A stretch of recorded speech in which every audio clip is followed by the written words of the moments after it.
ANMR ನ್ಯೂಸ್ಗೆ ಸ್ವಾಗತ.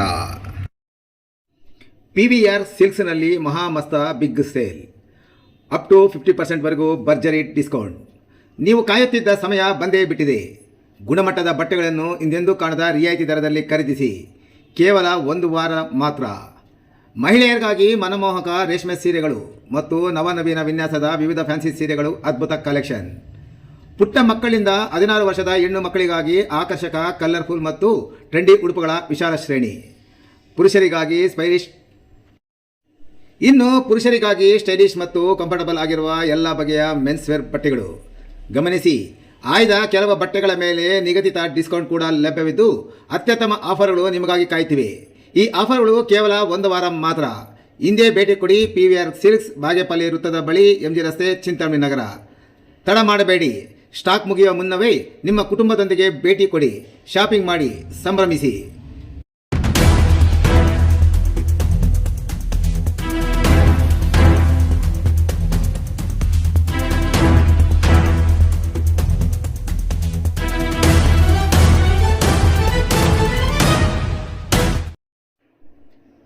$9 ಕೋಟಿ ವೆಚ್ಚದ ಅಂಬೇಡ್ಕರ್ ಭವನ ಸಿದ್ಧ. ಕಾಮಗಾರಿ ವೀಕ್ಷಿಸಿದ ಶಾಸಕ ಡಾಕ್ಟರ್ MC ಸುಧಾಕರ್.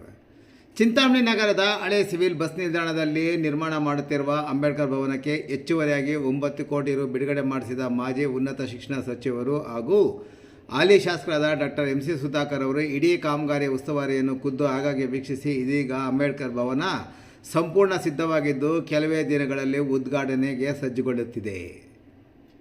ಸಾರ್ವಜನಿಕ ಸಭೆಗಳಿಗೆ ಯೋಗ್ಯವಾಗಿಲ್ಲದ ಮತ್ತು ಮದುವೆ ಛತ್ರಕ್ಕೂ ಯೋಗ್ಯವಲ್ಲದ ಸ್ಥಿತಿಯಲ್ಲಿ ನಿರ್ಮಾಣ ಮಾಡುತ್ತಿದ್ದ ಭವನಕ್ಕೆ ಡಾಕ್ಟರ್ MC ಸುಧಾಕರ್ ಹಾಲಿ ಸರ್ಕಾರದಲ್ಲಿ ಮೊದಲ ಬಾರಿಗೆ ಉನ್ನತ ಶಿಕ್ಷಣ ಸಚಿವರಾಗಿ ನೇಮಕವಾದ ನಂತರ ಹೆಚ್ಚುವರಿಯಾಗಿ $9 ಕೋಟಿ ರೂಪಾಯಿಗಳ ಹಣವನ್ನು ಸರ್ಕಾರದಿಂದ ಬಿಡುಗಡೆ ಮಾಡಿಸುವಲ್ಲಿ ಯಶಸ್ವಿಯಾಗಿದ್ದಲ್ಲದೆ ತ್ವರಿತಗತಿಯಲ್ಲಿ ಸಾಗುತ್ತಿರುವ ಭವನದ ಕಾಮಗಾರಿಯನ್ನು ಸ್ಥಳಕ್ಕೆ ಭೇಟಿ ನೀಡಿ ಖುದ್ದು ಪರಿಶೀಲನೆ ಸಹ ನಡೆಸುತ್ತಿದ್ದಾರೆ. 2008ರಲ್ಲಿ ಶಾಸಕರಾಗಿದ್ದ ಡಾಕ್ಟರ್ MC ಸುಧಾಕರ್ ಅವರು ಅಂಬೇಡ್ಕರ್ ಭವನವು ಕೇವಲ ಒಂದು ಸಮುದಾಯ ಭವನದ ರೀತಿಯಲ್ಲಿ ಅಲ್ಲದೆ ರಾಜ್ಯಕ್ಕೆ ಮಾದರಿಯಾಗುವಂತೆ ನೂತನ ತಂತ್ರಜ್ಞಾನ, ವಿಶೇಷ ಲೈಟಿಂಗ್, ಅಕೋಸ್ಟಿಕ್ ಧ್ವನಿವರ್ಧಕಗಳು ಹೀಗೆ ಹಲವು ವಿಶೇಷಗಳನ್ನು ಕೊಡಿರುವ ಭವ್ಯ ಭವನದಂತೆ ನಿರ್ಮಿಸಲು ತೀರ್ಮಾನಿಸಿದ್ದರು. 2013ರಲ್ಲಿ ಡಾಕ್ಟರ್ MC ಸುಧಾಕರ್ ಅವರು ವಿಧಾನಸಭಾ ಚುನಾವಣೆಯಲ್ಲಿ ಸೋಲು ಕಂಡ ನಂತರ ಬದಲಾದ ರಾಜಕೀಯ ಸನ್ನಿವೇಶಗಳಿಂದ ಅಂಬೇಡ್ಕರ್ ಭವನ ನಿರ್ಮಾಣದ ಮೂಲ ನಕ್ಷೆಯೇ ಮಾಯವಾಗಿದ್ದಲ್ಲದೆ ಭವನಕ್ಕೆ ಅವಶ್ಯಕವಾದ ಹಣದ ನೆರವನ್ನು ಸಹ ಒದಗಿಸದ ಅಂದಿನ ಜನಪ್ರತಿನಿಧಿಗಳ ನಿರ್ಲಕ್ಷ್ಯ ಮಾಡಿದ ಪರಿಣಾಮ ಸದರಿ ಭವನ ಸಾರ್ವಜನಿಕ ಸಭೆಗಳಿಗೆ ಯೋಗ್ಯವಾಗಿಲ್ಲದ ಮತ್ತು ಮದುವೆ ಛತ್ರಕ್ಕೂ ಯೋಗ್ಯವಲ್ಲದ ಸ್ಥಿತಿಯಲ್ಲಿ, ಅದರಲ್ಲೂ 10 ವರ್ಷಗಳ ಕಾಲ ಮಂದಗತಿಯಲ್ಲಿ ಕಾಮಗಾರಿ ಸಾಗುತ್ತಿದ್ದರೂ ಅದರತ್ತ ಗಮನ ಹರಿಸುವವರೇ ಇಲ್ಲದಂತಾಗಿತ್ತು. ಡಾಕ್ಟರ್ MC ಸುಧಾಕರ್ ಅವರು ಕಳೆದ 2023ರ ಚುನಾವಣೆಯಲ್ಲಿ ಶಾಸಕರಾಗಿ ಗೆಲುವು ಸಾಧಿಸಿ ಉನ್ನತ ಶಿಕ್ಷಣ ಸಚಿವರಾಗಿ ಪ್ರಮಾಣ ವಚನ ಸ್ವೀಕರಿಸಿದ ನಂತರ 2023 ಜೂನ್ 11ರಂದು ಅಂಬೇಡ್ಕರ್ ಭವನದ ಕಾಮಗಾರಿ ವೀಕ್ಷಿಸಿ ಕಲೆ ಮತ್ತು ಸಂಸ್ಕೃತಿಗೆ ಮೀಸಲಾಗಬೇಕಾಗಿದ್ದ ಭವನವನ್ನು ಕಳಪೆಯಾಗಿ ಸಾರ್ವಜನಿಕ ಸಭೆಗಳಿಗೆ ಯೋಗ್ಯವಾಗಿಲ್ಲದ ಮತ್ತು ಮದುವೆ ಛತ್ರಕ್ಕೂ ಯೋಗ್ಯವಲ್ಲದ ಸ್ಥಿತಿಯಲ್ಲಿ ನಿರ್ಮಾಣ ಮಾಡುತ್ತಿರುವುದನ್ನು ಕಂಡು ಸಂಬಂಧಪಟ್ಟ ಅಧಿಕಾರಿಗಳನ್ನು ಕರೆದು ಭವನದ ಕಾಮಗಾರಿ ತೋರಿಸಿ ಅವರನ್ನು ತೀವ್ರವಾಗಿ ತರಾಟೆಗೆ ತೆಗೆದುಕೊಂಡಿದ್ದಲ್ಲದೆ ತೀವ್ರ ಅಸಮಾಧಾನವನ್ನು ಸಹ ಹೊರಹಾಕಿದ್ದಲ್ಲದೆ ಕಾಮಗಾರಿ ಸ್ಥಗಿತಗೊಳಿಸುವಂತೆ ಸೂಚಿಸಿ ವೈಜ್ಞಾನಿಕವಾಗಿ ಮಾಡಲು ಅನುದಾನ ಬಿಡುಗಡೆ ಮಾಡುವ ಭರವಸೆಯನ್ನು ಸಹ ನೀಡಿದ್ದರು.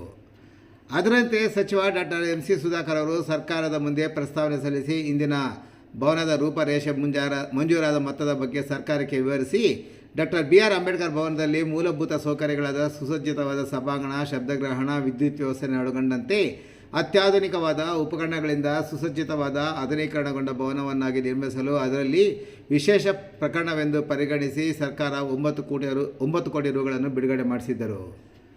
ತಲಾ 4.50 ಕೋಟಿಯಂತೆ 2 ಕಂತುಗಳಲ್ಲಿ ಹಣ ಬಿಡುಗಡೆ ಮಾಡಲು ಮಂಜೂರಾತಿ ದೊರಕಿಸಿಕೊಟ್ಟಿದ್ದು, ಇದೀಗ ಹಣ ಬಿಡುಗಡೆಯಾಗಿ ಕಾಮಗಾರಿ ಭರದಿಂದ ಸಾಗುತ್ತಿರುವ ಹಿನ್ನೆಲೆಯಲ್ಲಿ ಪ್ರಸಕ್ತ ನಡೆಯುತ್ತಿರುವ ಕಾಮಗಾರಿ ಗುಣಮಟ್ಟವನ್ನು ಸಚಿವರು, ಅಧಿಕಾರಿಗಳು ಮತ್ತು ಗುತ್ತಿಗೆದಾರರಿಗೆ ಕಾಮಗಾರಿಯನ್ನು ಪರೀಕ್ಷಿಸಿದ್ದು ಬಹುತೇಕ ಕಾಮಗಾರಿ ಅಂತಿಮ ಘಟ್ಟಕ್ಕೆ ತಲುಪಿದೆ. ಇನ್ನು ನೂತನ ಅಂಬೇಡ್ಕರ್ ಭವನದ ಉದ್ಘಾಟನೆಗೆ ಸಕಲ ಸಿದ್ಧತೆಗಳು ಪೂರ್ಣಗೊಳ್ಳುತ್ತಿರುವ ಕಟ್ಟಡದಲ್ಲಿ ಶುದ್ಧ ಕಂಚಿನ ಪ್ರತಿಮೆ, ಸುಮಾರು 600 kg ತೂಕದ ಪ್ರತಿಮೆಯನ್ನು ನೂತನ ಅಂಬೇಡ್ಕರ್ ಭವನದ ಮುಂಭಾಗದ ಮೊದಲ ಅಂತಸ್ತಲ್ಲಿ ಸ್ಥಾಪನೆ ಮಾಡಲು ನಿಶ್ಚಯಿಸಿದ್ದು, ಅದರಂತೆ ವೇದಿಕೆ ಸಂಪೂರ್ಣ ಸಿದ್ಧವಾಗಿದ್ದು ಸದರಿ ಜಾಗಕ್ಕೆ ಕಳೆದ ಏಪ್ರಿಲ್ ತಿಂಗಳಿನಲ್ಲಿ ಪ್ರತಿಮೆ ಆಗಮಿಸಿದ್ದು ಅದನ್ನು ಸದರಿ ಜಾಗದಲ್ಲಿ ಅಳವಡಿಸಿ ಅದಕ್ಕೆ ಸಂಪೂರ್ಣ ಬಟ್ಟೆ ಮುಚ್ಚಿ ಬಂದೋಬಸ್ತ್ ಸಹ ಮಾಡಲಾಗಿದೆ. ಅಂಬೇಡ್ಕರ್ ಭವನ ಕಾಮಗಾರಿ ಮುಕ್ತಾಯ ಹಂತಕ್ಕೆ ತಲುಪಿದ್ದು ಇನ್ನೇನು ಕೆಲವೇ ದಿನಗಳಲ್ಲಿ ರಾಜ್ಯ ಗಣ್ಯರ ಉಪಸ್ಥಿತಿಯಲ್ಲಿ ರಾಜ್ಯದಲ್ಲಿ ಸುಸಜ್ಜಿತ ಅಂಬೇಡ್ಕರ್ ಭವನ ಮತ್ತು ಅಂಬೇಡ್ಕರ್ ಪ್ರತಿಮೆಯ ಲೋಕಾರ್ಪಣೆ ನೆರವೇರಲಿದೆ.